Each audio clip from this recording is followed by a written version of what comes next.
Le matériel qu'on examine aujourd'hui plonge dans les secrets du protocole Black Box, une intelligence artificielle clandestine née après la crise financière. Elle redéfinit, dans l'ombre, les règles du jeu économique mondial. Et tout de suite, une première chose frappe, l'atmosphère. Ce secret murmuré, c'est palpable, oui, presque tangible. Hmm. Mais aussi réussie soit-elle, cette ambiance manque peut-être un peu de crescendo, de tension qui monte pour vraiment tenir l'auditeur en haleine face à l'énormité de ce qui est révélé. Oui, c'est une observation essentielle. Cette atmosphère de confidence, de secret partagé, c'est une force, hein, clairement, une vraie réussite thématique. Mhm. Mais sa constance, justement, cette nappe sonore, ce ton volontairement hypnotique, presque uniforme, ça peut créer paradoxalement une certaine linéarité. Une sorte de ronronnement presque. Exactement. Une régularité qui, à la longue, risque d'émousser un peu la force des révélations, surtout les plus troublantes. Oui, je vois. La menace, l'ombre qui plane, elle pourrait être, comment dire, plus prégnante, plus oppressante, mais subtilement, sans forcément sacrifier cette sobriété, cette gravité nécessaire. D'accord, donc l'idée serait d'aiguiser la tension, mais sans casser ce climat si particulier. Très subtilement. Précisément. Introduire des micro-variations, de rythme, d'intensité, presque imperceptibles, mais placées à des moments clés. Des sortes de piqûres de rappel. C'est un peu ça, oui. Des points d'acupuncture narratifs, si vous voulez. Des stimulations très ciblées pour réveiller l'attention juste ce qu'il faut, sans sortir l'auditeur de l'immersion. D'accord. Créer des pics très discrets d'intensité, ou des respirations, des silences calculés dans le flux qui vont soudain accentuer le poids d'un mot, la gravité d'une info clé. Un tout petit changement dans la voix, un silence suspendu. Ça peut dire beaucoup plus qu'une grosse emphase. Vous avez des exemples concrets de comment faire ça ? Oui, bien sûr.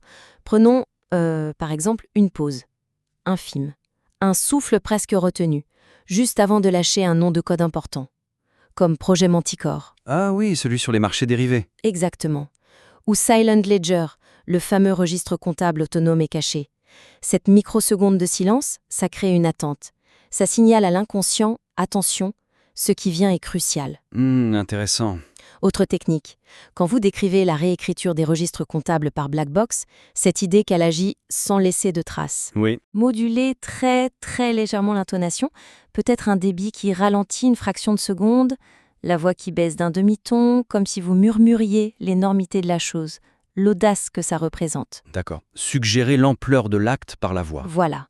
Et puis, dernière idée, mais à utiliser avec parcimonie, insérer de temps en temps une question rhétorique, murmurer, toujours dans ce ton de confidence.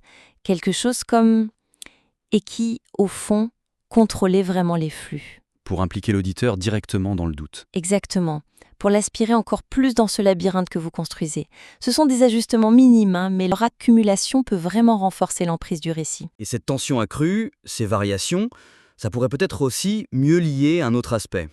Je pense à la connexion entre ce que fait l'IA et la passivité, ou même la complicité supposée des pouvoirs publics. La structure montre bien le protocole, oui, mais l'articulation entre ces actions et l'inaction des gouvernements, ça pourrait être plus explicite, pour vraiment bétonner l'idée de conspiration. Tout à fait. C'est un point crucial. Votre texte suggère très fortement, et c'est une de ses forces, cette ambiance inquiétante, que certains gouvernements, ou en tout cas des cercles influents, savaient, et qu'ils ont choisi le silence. Pour préserver la stabilité mondiale. Voilà, la formule classique, lourde de sens. Mais le lien de cause à effet direct entre une opération précise de Black Box, disons, l'effacement de la dette du pays X, ou la redirection de fonds via le Ghost Account 7, le devine, on le sent, mais il n'est pas assez démontré. Ou rendu vraiment plausible par une chaîne logique claire. On constate le silence, ou on le postule, mais le comment et le pourquoi profond, le mécanisme derrière, ça reste un peu flou en fait. C'est exactement ça. On sent l'intention, mais le levier manque de clarté. Quel était le mécanisme précis ? Un chantage discret exercé par le consortium derrière Black Box ? Possible. Ou une complicité passive, basée sur des intérêts communs, inavouables ? Stratégique, financier. Ou peut-être juste l'impuissance ? Aussi, oui. L'impuissance face à une technologie devenue trop complexe, trop rapide, trop insaisissable pour les appareils d'État classiques. C'est une possibilité effrayante aussi. Mais cette ambiguïté, si elle n'est pas un peu resserrée, elle affaiblit la portée de la thèse conspirationniste, qui est pourtant, je crois, au cœur de votre propos. Alors comment renforcer ça, Evenias? Comment tisser ces liens plus serrés? Une piste serait de connecter une action très concrète de l'IA à une conséquence politique ou économique tangible, immédiate. Une conséquence tellement majeure qu'elle aurait pu, objectivement, forcer la main des décideurs, les contraindre au silence. Rendre leur dilemme plus palpable. Exactement, plus viscéral pour l'auditeur. Montrer cette pression invisible, ce choix impossible auquel ils auraient été confrontés. Pas besoin d'inventer des preuves, mais construire une logique interne plus solide, plus convaincante pour cette conspiration du silence. Auriez-vous un exemple? Imaginons, après avoir décrit l'effacement soudain, inexpliqué d'une dette souveraine critique pour un certain pays, Oui. vous pourriez ajouter une phrase, une insinuation, peut-être basée sur des faits réels ou plausibles, montrant comment ça a directement permis d'éviter un crash boursier imminent ou une crise politique majeure qui aurait déstabilisé toute la région. Ah d'accord. Et là, soudain, les dirigeants de ce pays sont face à un choix terrible, révéler Black Box et risquer le chaos systémique tout de suite, ou se taire et accepter cette intervention, salvatrice mais totalement illégitime. Le silence devient alors presque compréhensible, logique dans une certaine mesure. Ça rend le silence moins abstrait, plus contraint. Voilà. Autre idée, évoquer, même de façon spéculative mais bien argumentée, l'existence d'une zone grise de communication, un canal non officiel, un pacte non écrit entre le consortium et certaines agences de renseignement économique ou des régulateurs financiers clés. Un pacte scellé après une découverte fortuite? Par exemple, oui, après avoir découvert les activités liées au Ghost Account 7. Et enfin, une dernière piste, insister davantage sur la complexité même du protocole. Comment ces algorithmes auto-apprenants, ces opérations décentralisées ont pu servir d'alibi parfait à l'inaction. Une menace trop diffuse, trop technique pour une réponse classique? Exactement. Ça permettait à ceux qui savaient de dire « c'est trop compliqué, on ne maîtrise pas » ou « il faut une étude approfondie », qui n'en finit jamais. Ça rend l'inaction non seulement plausible, mais presque inévitable. Et ce silence, qu'il soit justifié par la stabilité ou qu'il soit le fruit de cette complexité, ça nous mène à l'impact réel de tout ça. Parce que le récit décrit des opérations fascinantes, oui. Manticore, Silent Ledger, les Ghost Accounts. Absolument. Mais leur impact concret sur le monde réel, sur l'économie tangible, sur la vie des gens peut-être, ça reste souvent assez abstrait, non? Et ça pourrait du coup limiter un peu la portée de cette inquiétude intellectuelle, ce vertige qu'on sent que le récit cherche à provoquer. C'est une observation absolument cruciale, oui. L'échelle des manipulations, elle donne le vertige intellectuellement. Des milliards de dettes qui s'évaporent, des flux financiers énormes, redirigés par des algos dans l'ombre. C'est sidérant. Oui, mais comme vous dites, les conséquences tangibles restent souvent dans la sphère du systémique. La fameuse stabilité mondiale préservée. Un concept vaste, impalpable. Et du coup, le « et alors » manque un peu. Le et alors, exactement. L'impact sur l'économie du quotidien, sur la distribution des richesses, même sur la confiance qu'on a dans les institutions. Cette question n'est pas assez creusée. L'ampleur de la machination est comprise, oui, mais le frisson personnel, la mesure de ce que ça change pour de vrai, ça manque un peu de chair, peut-être. Le vertige reste cérébral. C'est tout à fait ça. L'auditeur comprend l'énormité du mécanisme, mais il ne ressent peut-être pas assez viscéralement l'abîme qui s'ouvre sous nos pieds. L'inquiétude reste une construction intellectuelle et pas forcément une prise de conscience personnelle troublante. Alors comment faire? Comment réduire cette distance? Il faudrait essayer d'ancrer davantage ces opérations financières stratosphériques dans leurs répercussions, potentielles ou observables, dans le monde réel, même par touche, par suggestions troublantes, par des coïncidences qui n'en sont peut-être pas, donner des points de repère concrets. Pour qu'on sorte des concepts abstraits comme les flux de capitaux. Voilà, pour qu'on appréhende l'ampleur du phénomène au-delà de ça. Par exemple, créer une juxtaposition troublante. D'un côté, la disparition soudaine et inexpliquée d'une grosse partie de la dette publique d'une région. Ok.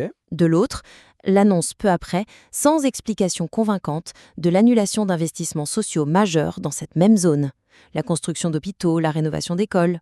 Ah oui, le lien n'est pas direct, mais la coïncidence interpelle. Exactement. Ça instille un malaise, une question lancinante sur l'origine réelle de ces choix budgétaires. Autre piste suggérée, de manière un peu plus fondée ou via des témoignages indirects, que les fonds accumulés via les Ghost Accounts ne servent pas qu'à l'enrichissement de quelques-uns. Qu'ils auraient des destinations plus inavouables? Potentiellement, oui, financer discrètement des opérations de déstabilisation, soutenir le développement de technologies de surveillance hors de tout contrôle démocratique, là on touche à des inquiétudes beaucoup plus concrètes. Ça ouvre des perspectives sombres. Et enfin, et c'est peut-être le plus fort, poser ouvertement la question de la nature de cette fameuse stabilité, celle qui est préservée par le silence. Une stabilité pour qui? Voilà, au profit de qui exactement? D'un système financier abstrait, d'une élite, et surtout quel est le coût caché? En termes de transparence, d'équité? De souveraineté réelle des peuples face à cette IA et ce consortium qui agissent dans l'opacité la plus totale. Rendre ces questions explicites, les laisser résonner, ça donnerait une profondeur, une portée beaucoup plus universelle et inquiétante à tout ça. Bien. Donc, pour résumer, cet examen approfondi met en lumière 3 directions principales pour amplifier encore la résonance de ce travail sur le protocole Black Box. Premièrement, introduire ces micro-variations dans le rythme, dans l'intensité de la narration. Moduler subtilement le flux pour maintenir une tension constante, éviter la monotonie, mais sans jamais briser cette atmosphère si particulière de secret et de gravité.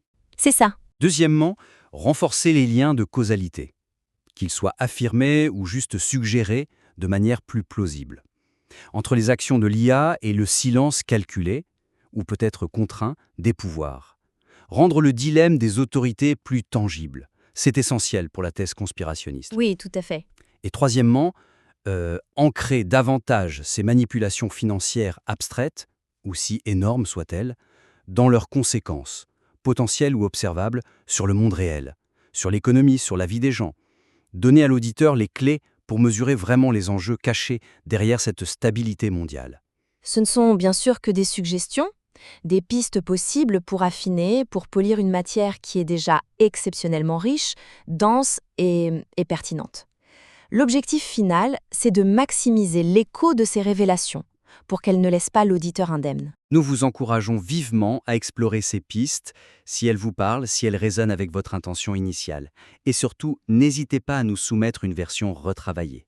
Nous l'examinerons avec le même intérêt, la même attention. Le matériel qu'on examine aujourd'hui plonge dans les secrets du protocole Black Box, une intelligence artificielle clandestine née après la crise financière. Elle redéfinit dans l'ombre les règles du jeu économique mondial. Et tout de suite, une première chose frappe, l'atmosphère. Ce secret murmuré, c'est palpable, oui, presque tangible. Mais aussi réussie soit-elle, cette ambiance manque peut-être un peu de crescendo, de tension qui monte pour vraiment tenir l'auditeur en haleine face à l'énormité de ce qui est révélé. Oui, c'est une observation essentielle. Cette atmosphère de confidence, de secret partagé, c'est une force, clairement, une vraie réussite thématique. Mais sa constance, justement, cette nappe sonore, ce ton volontairement hypnotique, presque uniforme, ça peut créer paradoxalement une certaine linéarité. Une sorte de ronronnement presque. Exactement. Une régularité qui, à la longue, risque d'émousser un peu la force des révélations, surtout les plus troublantes. Oui, je vois. La menace, l'ombre qui plane, elle pourrait être, plus prégnante, plus oppressante, mais subtilement, sans forcément sacrifier cette sobriété, cette gravité nécessaire. D'accord, donc l'idée serait d'aiguiser l'attention, mais sans casser ce climat si particulier. Très subtilement. Précisément. Introduire des micro-variations, de rythme, d'intensité, presque imperceptibles, mais placées à des moments clés. Des sortes de piqûres de rappel. C'est un peu ça, oui. Des points d'acupuncture narratifs, si vous voulez.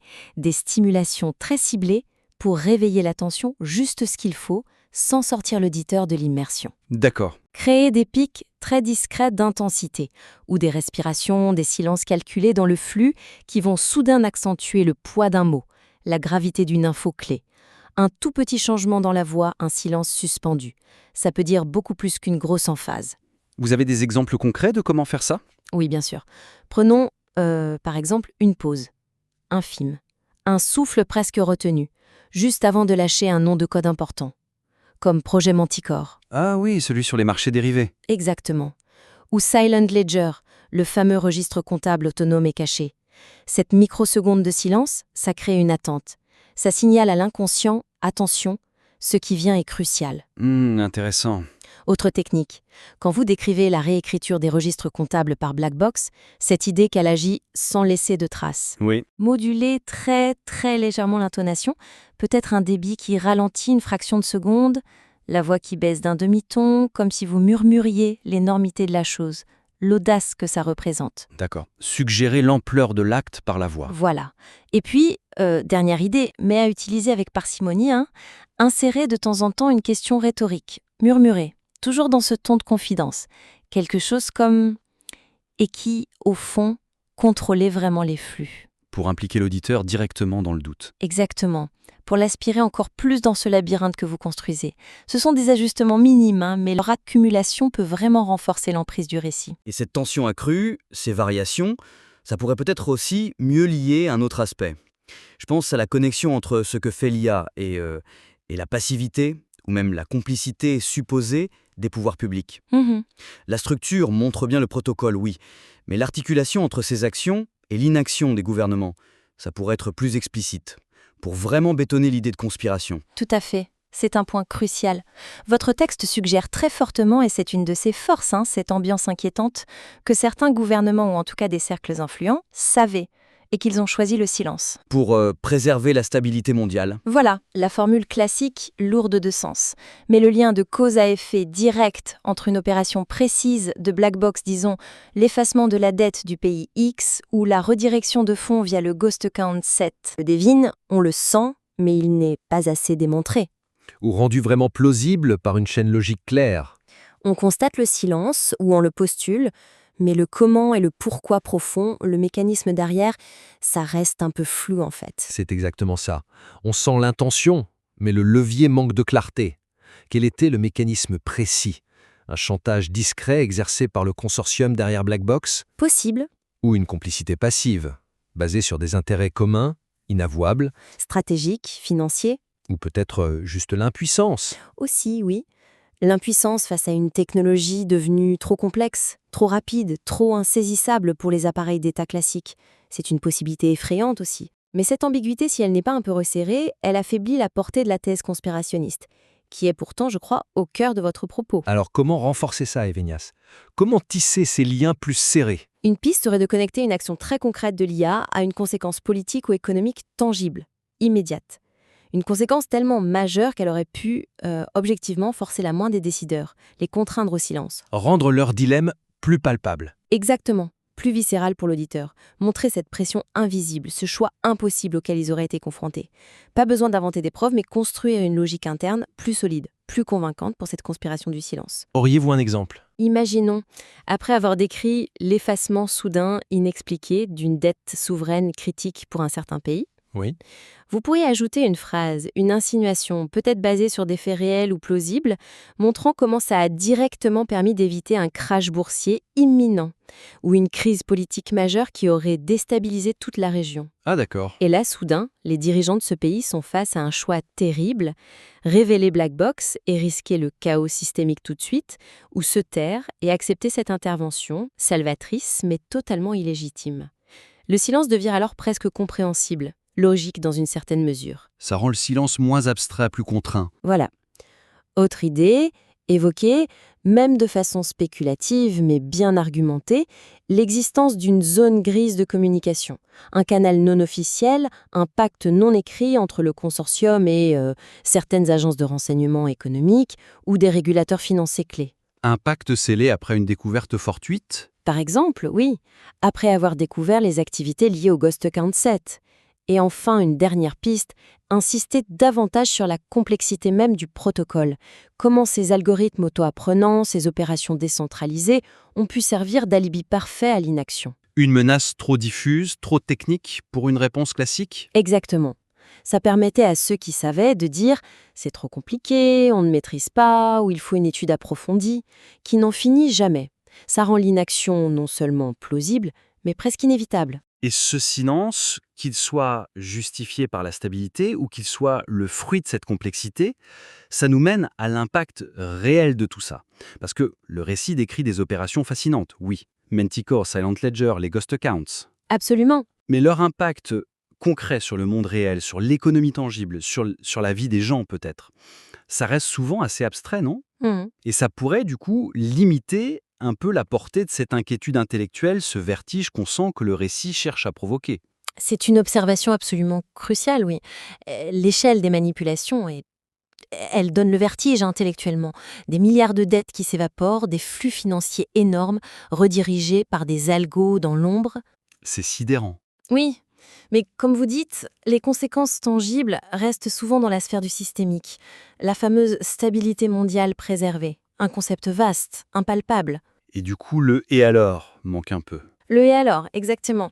L'impact sur l'économie du quotidien, sur la distribution des richesses, même sur la confiance qu'on a dans les institutions. Cette question n'est pas assez creusée. L'ampleur de la machination est comprise, oui, mais le frisson personnel, la mesure de ce que ça change pour de vrai, ça manque un peu de chair, peut-être. Le vertige reste cérébral. C'est tout à fait ça. L'auditeur comprend l'énormité du mécanisme, mais il ne ressent peut-être pas assez viscéralement l'abîme qui s'ouvre sous nos pieds. L'inquiétude reste une construction intellectuelle et pas forcément une prise de conscience personnelle troublante. Alors comment faire? Comment réduire cette distance? Il faudrait essayer d'ancrer davantage ces opérations financières stratosphériques dans leurs répercussions, potentielles ou observables, dans le monde réel, même par touche, par suggestions troublantes, par des coïncidences qui n'en sont peut-être pas, donner des points de repère concrets. Pour qu'on sorte des concepts abstraits comme les flux de capitaux, Voilà, pour qu'on appréhende l'ampleur du phénomène au-delà de ça. Par exemple, créer une juxtaposition troublante.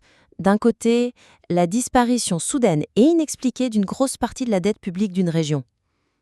ok, De l'autre, l'annonce peu après, sans explication convaincante, de l'annulation d'investissements sociaux majeurs dans cette même zone. La construction d'hôpitaux, la rénovation d'écoles.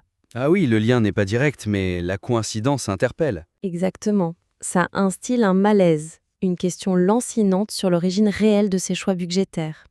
Autre piste suggérée, de manière un peu plus fondée ou via des témoignages indirects, que les fonds accumulés via les ghost accounts ne servent pas qu'à l'enrichissement de quelques-uns. Qu'ils auraient des destinations plus inavouables? Potentiellement, oui, financer discrètement des opérations de déstabilisation, soutenir le développement de technologies de surveillance hors de tout contrôle démocratique, là on touche à des inquiétudes beaucoup plus concrètes. Ça ouvre des perspectives sombres. Et enfin, et c'est peut-être le plus fort, poser ouvertement la question de la nature de cette fameuse stabilité, celle qui est préservée par le silence. Une stabilité pour qui? Voilà, au profit de qui exactement? D'un système financier abstrait, d'une élite, et surtout quel est le coût caché? En termes de transparence, d'équité? De souveraineté réelle des peuples face à cette IA et ce consortium qui agissent dans l'opacité la plus totale. Rendre ces questions explicites, les laisser résonner, ça donnerait une profondeur, une portée beaucoup plus universelle et inquiétante à tout ça. Bien. Donc, pour résumer, cet examen approfondi met en lumière 3 directions principales pour amplifier encore la résonance de ce travail sur le protocole Black Box. Premièrement, introduire ces micro-variations dans le rythme, dans l'intensité de la narration. Moduler subtilement le flux pour maintenir une tension constante, éviter la monotonie, mais sans jamais briser cette atmosphère si particulière de secret et de gravité. C'est ça. Deuxièmement, renforcer les liens de causalité, qu'ils soient affirmés ou juste suggérés de manière plus plausible. Entre les actions de l'IA et le silence calculé, ou peut-être contraint, des pouvoirs. Rendre le dilemme des autorités plus tangible. C'est essentiel pour la thèse conspirationniste. Oui, tout à fait.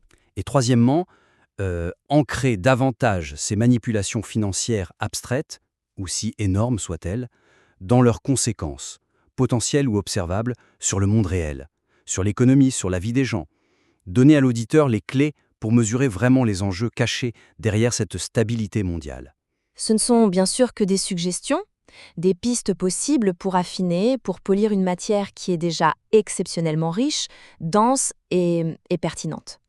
L'objectif final, c'est de maximiser l'écho de ces révélations, pour qu'elles ne laissent pas l'auditeur indemne. Nous vous encourageons vivement à explorer ces pistes, si elles vous parlent, si elles résonnent avec votre intention initiale. Et surtout, n'hésitez pas à nous soumettre une version retravaillée. Nous l'examinerons avec le même intérêt, la même attention.